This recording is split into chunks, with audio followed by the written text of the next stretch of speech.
Deux invités. André Lamoureux, porte-parole du Rassemblement pour la laïcité. Bonjour. Oui, bonjour. Et Eva Torres, militante politique, bien connue pour ses positions en la matière. Donc, on a vraiment les deux points de vue ici. Juste à la veille, je commence avec vous, Mme Torres, parce que M. Legault, il l'a dit hier, il a redit à peu près les mêmes mots ce matin. On veut un débat ouvert, on veut un débat serein à l'intérieur de la société. Est-ce que c'est possible dans votre esprit sur un sujet semblable? Un débat, c'est possible, mais c'est sûr que ça soulève toujours les passions. C'est quelque chose qui n'était pas réglé, effectivement, on l'a dit. Personnellement, je m'attendais à ce que ça revienne quand même assez rapidement, tout de suite après les élections. Les engagements étaient clairs de la CAQ, quand même. Les engagements étaient clairs, de toute façon, de la CAQ. Donc, pas de surprise, mais c'est sûr qu'il va y avoir des objections, surtout dans la façon aussi de procéder, puisqu'il n'y aura pas non plus de débat public en ce sens, pour, d'audition. Ce que je comprends, c'est qu'il n'y aura pas les grandes audiences comme à l'époque. Il va y avoir une commission parlementaire standard à l'Assemblée nationale. Voilà, tout à fait. Donc, c'est quelque chose qui veut régler très vite. Je pense que ça ne se fera pas sans quelques contestations, certainement. Ouais. Monsieur Lamoureux, vous qui souhaitez ça depuis longtemps, est-ce que vous sentez que ce projet de loi va tourner la page, va donner satisfaction aux gens comme vous qui veulent des éléments sur la laïcité? C'est enfin une première phase, parce que ça fait 10 ans qu'on en discute. Donc, il y a un projet qui est sur la table qui concerne, en vérité, lorsqu'on regarde le dossier, le projet de loi, il s'en vient là, dans quelques minutes, c'est un dossier qui concerne l'école. La laïcité à l'école. Alors, nous... parler des signes religieux pour les enseignants. C'est-à-dire que ça concerne, à notre avis, ça devrait concerner l'école dans son ensemble. C'est de ce point de vue-là. On reçoit positivement le projet. Mais le problème, il y a des inconséquences dans le projet parce qu'on ne peut pas enlever, d'interdire les signes religieux pour les anciens enseignants. Donc, les droits acquis, ça vous fatigue, ça? Qu'on laisse des droits acquis à ceux qui portent déjà un signe religieux? Certainement, parce qu'on introduit un privilège religieux à ce moment-là. Ce qui se passe dans l'école depuis 50 ans, là, c'est que tous les représentants de quelque église que ce soit, les sœurs catholiques, les frères, qui ont tous accepté depuis 50 ans d'enlever leurs signes religieux dans les écoles. C'est un acquis de fait auquel les gens, les Québécois, sont très attachés. Et si on introduit un privilège religieux pour un certain groupe d'enseignants, disons déjà en poste, on pourrait introduire un droit de retrait. Parce que c'est un privilège. Mais il y a un droit important, c'est la liberté de conscience des enfants. Alors, on devrait donner un droit de retrait aux parents et aux enfants qui ne veulent pas avoir un prof qui arbore des signes religieux. D'un point de vue démocratique, c'est la question fondamentale qui est posée. Bien, allons-y là-dessus. Sur cette question, on va voir si c'est dans le projet de loi dans les prochains instants, mais cette question de droits acquis pour vous, est-ce que ça assouplit le projet de loi? Ça le rend plus acceptable, le fait que les enseignants ou les gens qui sont déjà en fonction ne perdent pas leurs droits de porter un signe religieux? Ça reste inacceptable et incompréhensible de toute façon qu'on soit allé aux enseignantes également. Ça a de sens. En fait, c'est une incohérence parce que, pas pour les mêmes raisons que monsieur ici présent, mais quelle est la différence entre une enseignante qui était déjà en poste, qui va le rester et qui porte un signe religieux, et une nouvelle enseignante qui arrive? Quelle est mais là, la différence, les clauses grand-père comme ça, les clauses, c'est une question de droits acquis. On dit, si vous êtes allé dans l'enseignement, etc., puis on vous enlève pas un droit que vous avez déjà, mais pour les nouveaux, on dit voici la nouvelle règle du jeu. Je comprends tout à fait cette clause, mais elle montre quand même un non-sens parce que est-ce que la personne qui s'en vient enseigner est moins bien, moins qualifiée, et plus, comporte plus de risques pour les enfants? C'est quelque chose qui fait un non-sens de toute façon dans cette loi. Vous accrochez particulièrement sur les enseignants. Pour les autres, ceux qui étaient mentionnés dans Bouchard-Taylor, les juges, les procureurs de la Couronne, les gardiens de prison, est-ce que pour eux, vous trouvez ça acceptable ou vous êtes contre? Non. Moi, j'ai toujours été contre toute forme de restriction parce que, et on l'a dit des tas de fois, la laïcité de l'État. En fait, il y a une mésentente sur la compréhension de la laïcité en ce sens. C'est l'État qui est laïque, ça ne s'applique pas aux individus. Et même l'huissier, comme on veut dire, certains parler de la question de l'uniforme, etc. L'uniforme, il y a des endroits, on le sait, en Ontario, aux États-Unis, en Angleterre, où certains hijabs qui sont sécuritaires, enfin en tout cas prévus un peu sportifs, font partie de l'uniforme. L'apparence de neutralité, on le sait, ça a été beaucoup contesté. C'est quelque chose qui ne tient pas forcément la route. On le voit avec les cas de profilage racial. Ça a souvent été soulevé et c'est documenté l'arrestation abusive des jeunes personnes noires, notamment des personnes noires. Donc, il y a beaucoup de... Ce projet de loi est un non-sens. Il ne devrait pas s'appliquer de cette façon. Si on veut parler de laïcité à ce moment-là, bon, on n'a pas tous les tenants et les aboutissants du projet de loi. Il y a peut-être des subtilités. On peut parler de la subvention, des subventions aux écoles confessionnelles, par exemple. On peut parler des taxes des groupes religieux. Ça, enfin...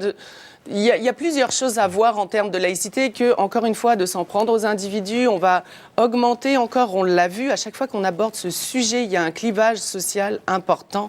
C'est documenté l'augmentation des... Je dois vous arrêter parce que je pense que sur ce sujet, on va entendre le premier ministre du Canada, M. Trudeau, qui est dans les provinces de l'Atlantique et qui a donc déposé. Je vous résume, il n'y a pas beaucoup de surprises. Là. Vraiment, c'est les personnes qu'on... À part les juges, si on repart de ce qui était prévu, dans le cas des juges, le ministre qui dit c'est le Conseil de la magistrature qui va s'en occuper. Donc, je pense que le gouvernement reconnaît qu'en matière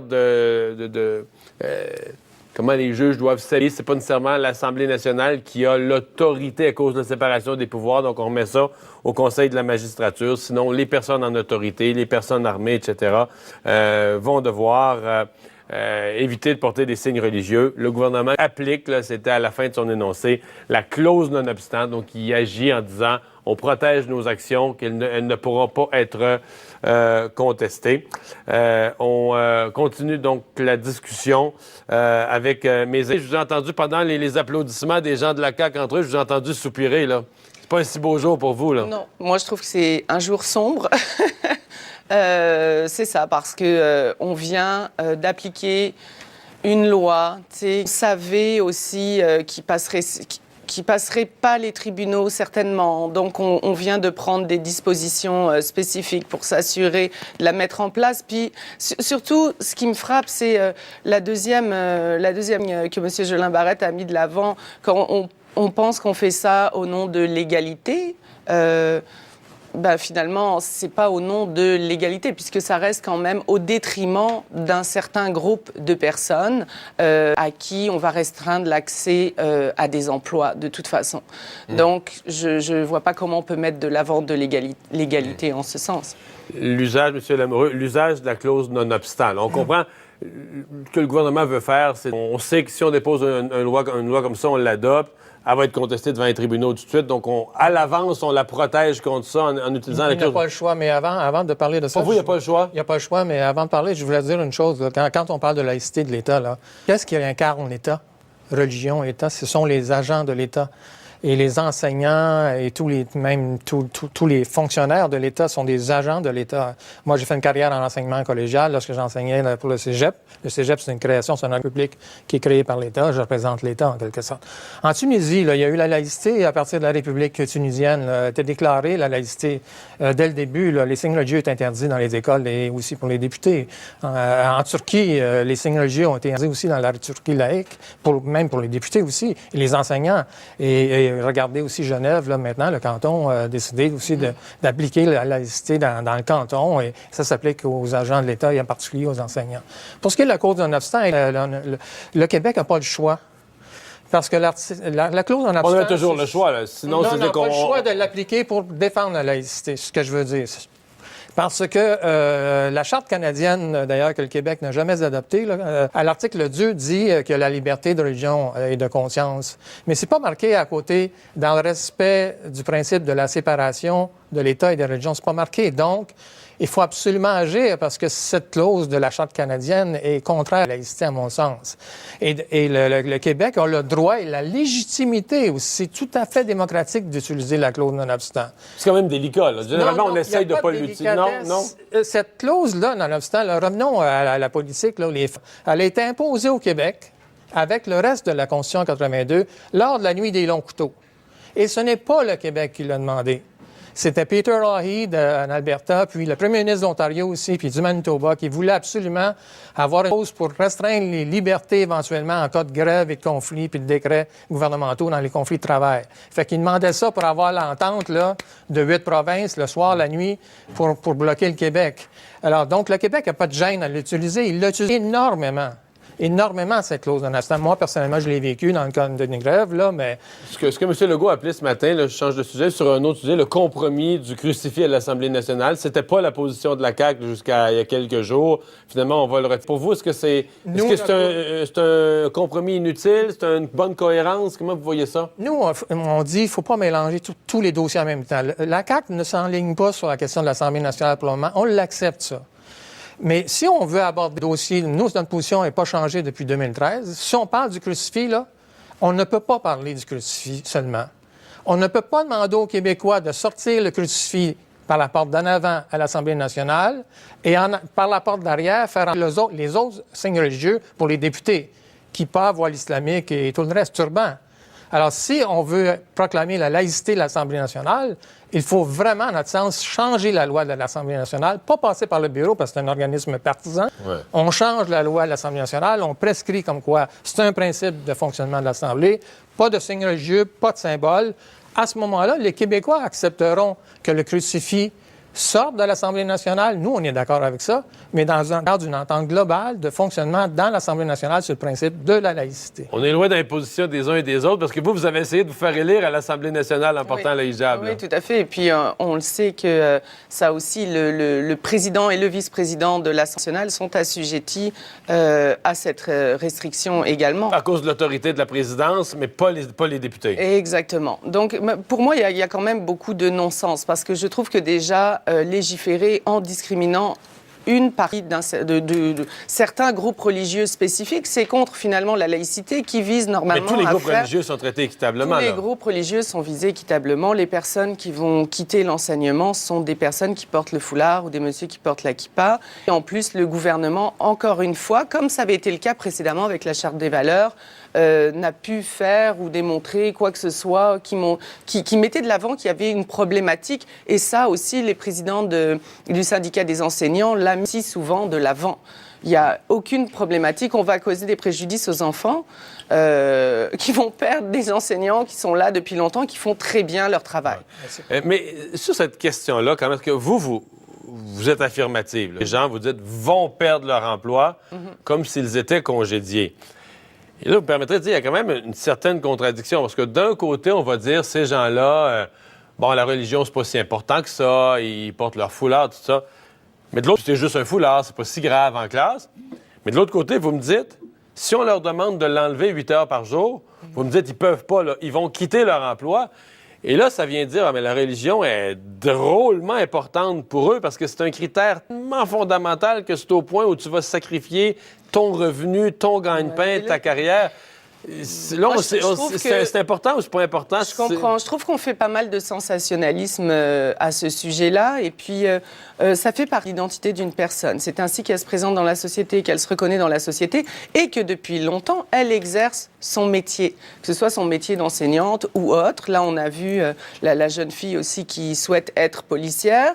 Donc, cette société-là dans laquelle on vit, la personne fonctionne avec la société québécoise, avec les valeurs de la société québécoise et sa personnalité propre aussi. Donc, ça n'a jamais été une problématique jusqu'à, on le sait, ces dernières années, où c'est devenu aussi un enjeu mondial. Et puis, je ne me targuerai pas d'avoir tout le temps des références, tu sais, à la Turquie, à je ne sais où. J'aimerais à chaque fois qu'on essaye de rester au Québec, parce que sur ces pays-là, concernant les femmes, on s'offusque, on met de l'avant, mais en attendant, on continue à faire du business avec l'armement, etc., ou autre, ou vendre des avions. Donc, il y a un petit peu un double discours, une hypocrisie dans ce qui nous arrange. Mais moi, ce que je veux dire, c'est que les personnes qui se présentent comme ça avec leur identité, où on dit « Ah, ça doit être la religion, on doit les avoir tellement pris, possédés, qu'ils ne sont pas capables de fonctionner sans », Non, je ne pense pas. Ça a toujours été, ces personnes-là ont toujours fonctionné dans nos systèmes. Je veux dire, en garderie, on le voit, s'occupent de nos enfants. J'ai été éducatrice, j'ai été directrice de garderie pendant des années. Je veux dire, toutes les personnes comme moi, on dit ces gens-là, mais finalement, ce sont des gens comme vous et moi, toutes ces personnes-là ont fonctionné dans leur métier sans problématique. C'est parce que Est-ce qu'on règle un faux problème? Il faut arrêter de mélanger les questions, là. On n'a pas dans ce dossier-là des compétences des gens. Ça n'a rien à voir. Oui, je comprends. C'est le fait d'arborer des signes religieux qui ont un effet ostentatoire et clairement, et même si on prétend l'inverse, de prosélytisme. Ça, j'ai démontré. D'exhibitionnisme. Nous, notre point de vue, là, on pourrait aller en Europe, là, mais il y a eu beaucoup de causes en Europe là, où les juges ont dit c'est le droit des employeurs, c'est le droit de l'État de dicter des règles de laïcité et sur cette base-là, d'imposer une règle d'équité de traitement pour tout le monde, sans privilège religieux pour personne. Et j'ajouterais ceci. Nous, notre point de vue, restons au Québec, Canada, c'est Claire Lheureux-Dubé. En 2013, elle a témoigné. Moi, j'ai témoigné aux commissions parlementaires depuis ce temps-là. Et puis, qu'est-ce qu'elle a dit? Ça ne fait pas partie. La piété religieuse, l'exercice de la religion, c'est vrai, ça, c'est un droit, je suis d'accord avec vous, religieux fondamental. Donc, tout le monde a le droit, puis les musulmans ont le droit de vivre. Puis tout ce qui est violence en l'endroit des musulmans, là, c'est exécrable, OK? Ça, je suis d'accord. Mais le droit, dans l'exercice de son emploi, de porter des signes religieux, ça ne fait pas partie des droits fondamentaux d'une personne, de la pratique religieuse, d'exhiber ses croyances religieuses. Les Québécois l'ont pendant 50 ans. Les soutanes, moi, j'ai joué au hockey encore. Je jouais au hockey, j'étais jeune. Puis oui, bantam d'un collège. Mon coach, il portait la soutane en jouant au hockey. On en avait partout. On en avait marre. On a demandé à l'Église de faire une pratique de réserve à certains endroits et elle l'a accepté. Oui, tout à fait. Mais il y a la différence. Enfin, on pourrait revenir loin rapidement, dans l'histoire. mot de la fin, parce que là, moi, j'ai une autre règle, c'est l'horloge.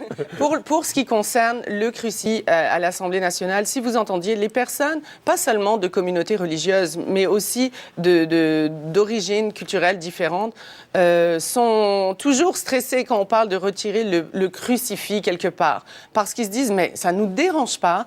Et en plus, ils savent que ça va leur retomber dessus. Et en effet, lorsque l'on entend les lignes ouvertes, le Québécois, la Québécoise dit, ah ben voilà, ils veulent pas voir nos signes, on veut plus voir les leurs. Et donc, c'est pas accompagné. Alors, non vous nous dites, il n'y a personne dans les communautés musulmanes qui demande le retrait du crucifix. Ça n'a jamais été question. On n'a jamais entendu ça, demander le retrait du crucifix à l'Assemblée nationale. Merci à vous deux d'avoir été là. On va s'arrêter.